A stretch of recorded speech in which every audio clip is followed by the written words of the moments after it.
صباح بخير به گهدار و تماشاوان رادیو ویری اف ام لسر پیلا 103.5 جباجاری قامشلو برنامه اگولا صبحی بردوام شخوا وک دسپیکا صبحی دیجی هفکار من همالین دا دیار کرن کو و میوانی مجی حاضر بتندر استودیوی ده و مجارا ما ویچبه از ونو همالین شخوا می بخیراتنا میوانی خوشی بکن برز محمد عبدالعزیز جیگری دسته تندرستیه یا کانتونا انجی هرمان جزیره و بخیراتن برز محمد بخير ساقم سباس أجد بجمت بخير هاتي برز محمد عبد العزيز جيجاري هفسروكاتيا دستا تندرستي الهرما جزيرة دسبكي هنجمرا نافند جرينندين كو غريدايوانا بدن تيار كرن هجمراوان چقاسة خدمتين كو جولاتيان را پیش كشتكا سباس كلك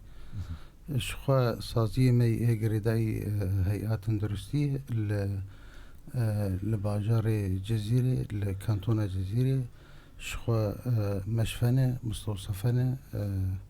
حمد سازي تندرسية على قدارن قريداي مبن شخوا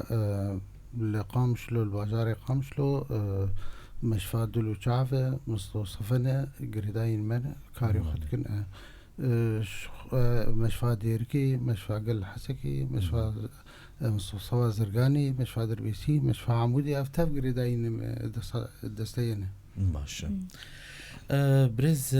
محمد عبد العزيز شخوا وكي افدروج هناكي السرتورين جواكي وهناك وجي دزانن كو هولاتي جبلندبونا نرخين معينان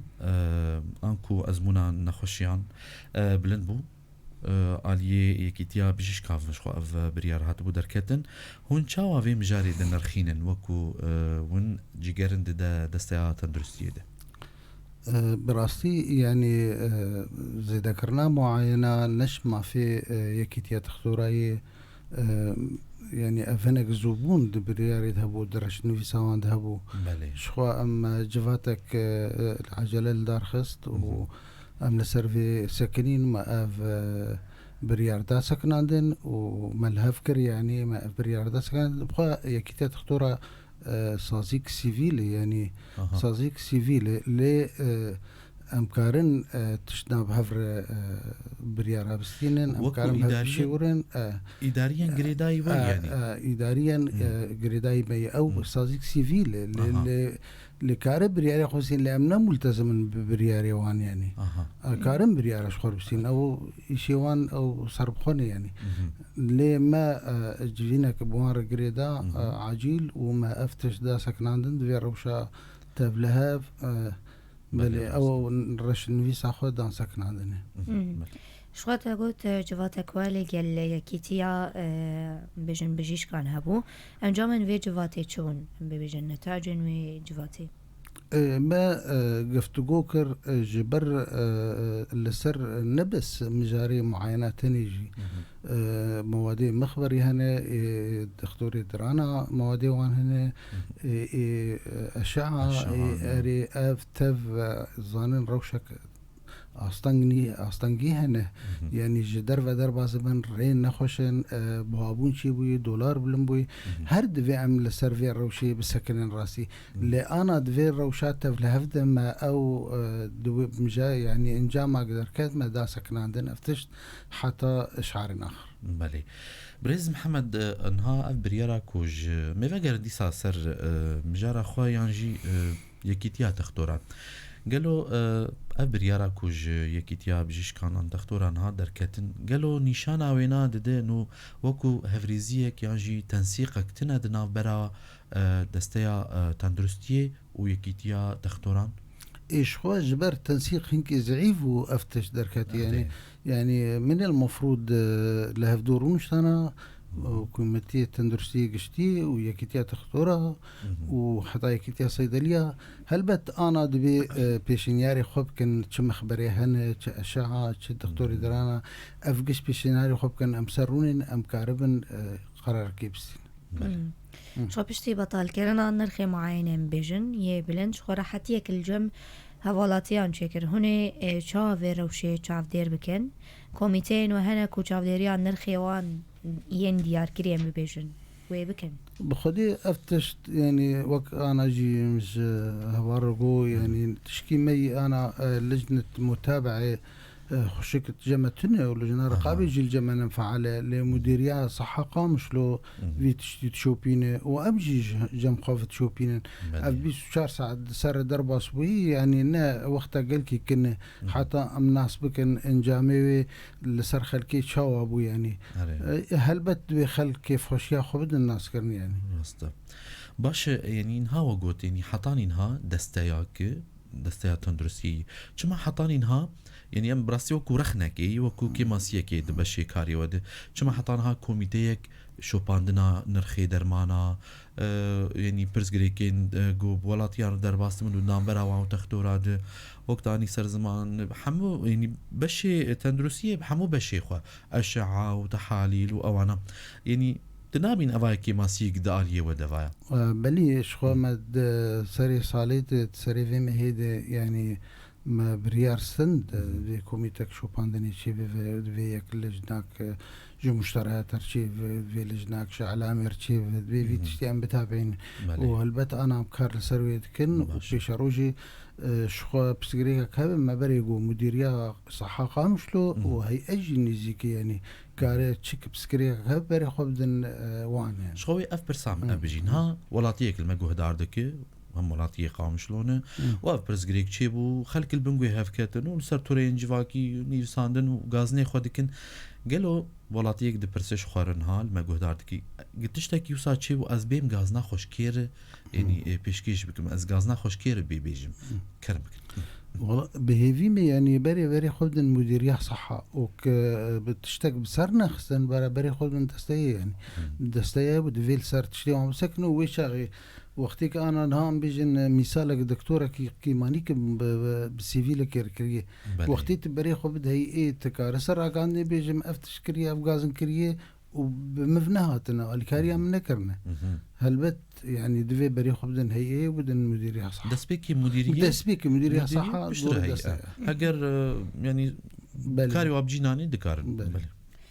شغازي بيم سر مشاركتن وزارة تندرستية حكومة سوريا بيجن برياد الخصية كون نرخي تحليلا بينجي جصدي بلند ببا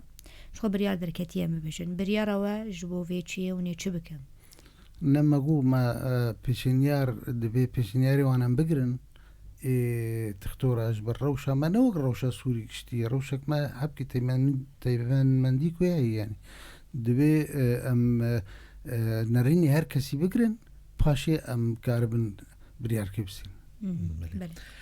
شخوا هنا كي دوري برساج بكيفنا مالين سلافك تايبت يعني دبيجي كلك جارجي ريكن ونرمت حبيبا بيزيد بيجي سلافك يبغين بيواني ما ام مجبور نكون بيجينا سرچاوا بازيدو سلاف ريجي برجلك جاري جمره ريكر تبليغو سلاف مجره باش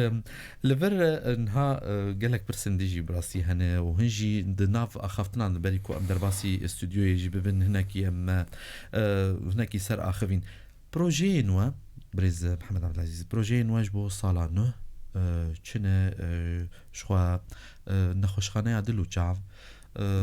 بشي چاف ام کاربن ببیجن تمی لکولانان ام درنکو وكو زانن بشي راگان نت کاردکن دبیجن کا ونجمر آگاهیان چه سر نخوشخانه چاف زانن يعني قسمي چاف يعني ونجي كاربن جمرن في آگاهی لسر اكرانا بويرت اف ام بدن ديار كرن قالوا حطاني شاستي امادي انا كار لسرويدكن اللي وقت ما جو تمسكري كما تختورني يعني انا تختورك خو في دي كارب كل ورده وام بكتب سكري كاملتن يعني لا مثلا امواني بيجن يعني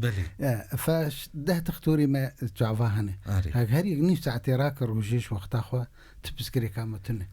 يعني شخو انا مفوني تختوري اخصائي كرني شهر 6000 يعني ام بيجن شهر $6 مو انا بيجن بلي تساعدك دو ساعات دوام بك انت تقري بخل كيفه نه افجبو ام كاربن او اجهزه او امكانيه مدعنينه يجبو فالا نرتكب خدمتها ملتي ما قشنا يعني وكي قوتي كاري خدمتها خوبك يعني في وارد خاصه عمليه شعبه يقولوا المش اللي تيبدو 6000 16000 150 هذه يكسر كيف اخذ ستين يعني هري اجل فر يعني وهري كيم ويقف دربي يعني برسك ديجي بريكو هماليجي برسا خبك براستي يعني نها تشتيكو وقوت مجقو أخافتني وداد ديار كرين يعني برزقريك ند حاضر بون وأمادة بونا بشي شعبي يعني هرتشت حاضر أجهزة موجودة ومعدات وتشتيكو آلافين لازم جرك عمليات شعب هنا برزقريك تاني تختورة دي باش أمجي دريا بوير في رجيد بيجن يعني بانجوازي الدكتوري شعبادكن أبقاسي بشي دنج تختورانين حمو قسمي خو واختصاصاتي خو يعني حاضرا وجرك أوجي كاربن آليكارية بكن أوجي بين آليكارية في ملتي بكن حاضرة وجبوي ويجي هر ملتي ويجي اما جوازيات كم بهيفين كوج كاربن تبلي في نخوش خانه بن شو برساك جي ياسمين هاتي لسر واتساب جبوتي بريز محمد عبد العزيز بيجا بريان نوصا كودرت كيفن جو يكيتياب جيش كان قالوا دوباره ببن يانا وچوا تكلي القالوا كري ام بهيفين تشتوا دوباره نه به هاي مشهر تشتوا ام هر تشي بهفر نقاش بكن وبهفرونين بهفر بريان بس بله اما بين سر مجارك يشخوا ما بريز منال شخوا ما كربو ميفاني خوا بريز دكتور منال سر مسألة دك بيجن نخوش خانية السرطان يانكو بنجشير شخوا بله راست بلي نمكيبو بله ونسر في كي ونتشجبو ما بيجن ديار بكن شخوا وتبود هيا ما شش هيفان دو يا آماده او نخوش خانة اري شخوا جبو او روشة سريك عني وجبو او بويري بسري مهاتن شخوا او يعني بروجي ما قش هاتن سكن عندن لأن هم آگاهی دایی قش رابن دست بکار بکن و دوام سرت شغلن دوی اوجی بسری بفه و دوی بشكي شواتي الحسكي يجيب فيه وام بشيرانين مناطيسي وطبقي الحسكي يجي تسبيب كن مجاري برمبون افقش تف ام سروان كاربكن ام ناسكن ام سروان كاربكن ام كاردكن يعني كتي دما براتيكي يعني كتي دما براتيكي وش خو مشفاك توليد اطفال جيل قامش له ام ويش امدت كن حاضر كن جبو ملت بريخ وبدا سازيه ما ودا تشتيمه وكاري ما قش وقدلو شاف بسريب وبهاين باك يعني وبهاين باك تمام ماشي مالينا قال برسي انت نابن برسك دن كد بالا مدي يعني دناف اخافتني خد بالي من درباسي هاف ديتني جببن ايشا يكي يعني بيجن ايشا دستيا تندرس يجي هي يعني غازني واجج ولاتيان هنا دما كوتين واخافتنا خو بريز محمد عبد العزيز ببيجي يعني دبيجي تاني ولاتيتين ريا خو مدخينين غازنا ناكن تاني تين دخوازن كاغزك جوار جريك به تين امزا دكن ودچن يعني دوزا تشتين ماستر بكن دسيا تندرسيه بروجي نوي يعني براسي هري بر بچاف نخوشخانه دل يا غبارك برمزن لسر ولاتيان سفكر يعني وشخو انجاماوي ام دبينن يعني جمارك حرس سري صالي جمارك برمزنج نخوشان وانجامن بر يعني بدو درخصن جوي نخوشخانه غازناوي جوالاتيان ويجوار ببيجي كرم كن بريز يعني وقتي تغازني يعني ولو خويا اوبر بشاف شمرنا هاتن يعني تاني يكرياخ مدخل دبي فيك عسيز درباسي باشور فيك عتيش مر بنفسين يعني دي غازنك دو هاتن اي تختوره من سر سكنين يعني يعني هلبت بنغوازيه مش خلكير ملتي مر يعني شل مشفاكي بترشيب وخشك فاتوره خبستينه وفاتوره خبينج مره اصولا ده بمل سرب سكن ند اصولا ده بمل سرب سكن هلبت دبي تشتيخو موثق بينه وموثق به ومقاربن وي جهه كيمانيت حقيقه تكريا من سرب سكن ومحققه بستينج وزاتنا من كاربن ام تحويلي محكمه يمكن يعني شخوة برسكدن لسر واتساب هاتي بينا في مرحبا سؤال دكتور جابوا جهاز ليزر للعين ولا لسه بحثا نخوشخانه دلو چاوتي كيس باورم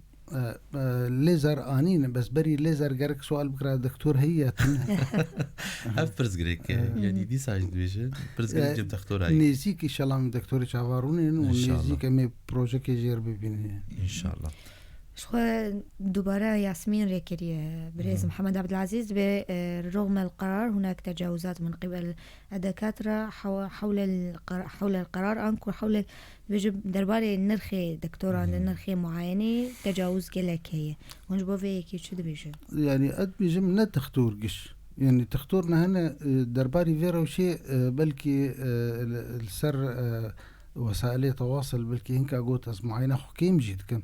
وبالأساس هناك عليكارن وهناك قاعدة ما وأجبو تختوري السريكانية أصلا أزبلهاش شغلهم أزب معينة خوش ناسينم يعني الدكتور نقش وانا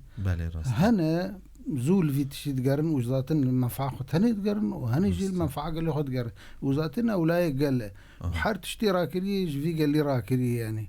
وبرا يعني وكي قوتي منفعة متبادل بي يعني برا خدي الملتي خدر كفن ويباش في روجي تنقدي باشا زي بداوي بكم ديسا جي مخازن وكو تبينه كي جي مخازن تشتيكو بروجي نوا يعني جبري ويناجي هجر إمكان هاي إنها مناسبكن بوهاي تختورا جرك إنها تشخاص كبر بريز محمد نماجو أم بنده بيشنياري وانن أم بيشنياري وان بجوين أم يجوات كل سرچكن ماجو إلى أشعار آخر أم بيعرف خالص يعني هرتش فجريا وجبري هرتش فجريا وجبري نعم تدرباري في تشتيد تبريارد ملة تندرسيد نستندي يعني نهاتي يم بيجن بوهاي تختوري شعبا برا بينج من يعني خدمة عيد أفقاس صال ده بهين تشتكي وصلتني شغل جماهير كسي كرتشار نقوتن فيا 10 سال يا 5 سال يا 20 سال شغل دكتوري 20 سال ذاتن ضريباوي بقاسي ودرد كفشكار يعني هلبت دكتوري 2 سال هاتي وك 10 سال هاتي هلبت بجاناتي نقاش كرني باش ان شاء الله دروجين بيد بروجين جبوي خدمتها قل ويقل لك هبن مينا نخوش خانه عادل وشاف همارين هاجر برسكتا ما بقى مبداوي بكن جمع مستقوتنا داوي لقلتا قلتنا داوي ام هيفيتكن جملتي خو بري خو بين سازيمي تندرستي وخشك لسرخب سكنين ولي برسن يعني الفر لور ام نخش كي تبين تيرو شوي جم في تختوري او شوي في مش في او شوي كذا افغازنا افغازن تبي اثباتي خبين جمره وام سر بسكنين وقتي ام در حقي ما تشتاق نكر براوي شغي السراق عندي تشيت خاص بيش باش وهي في نواجي تختورها هبن مكارم دريارة عندي بيجد سباسيا ودكن سباس بريز محمد جيجاري دسيا تندرسية كانتونا هرمي جزيري سباسيا ودكن أنفدقرن بهمالين را وبرنامج غلاف السباهي بمربن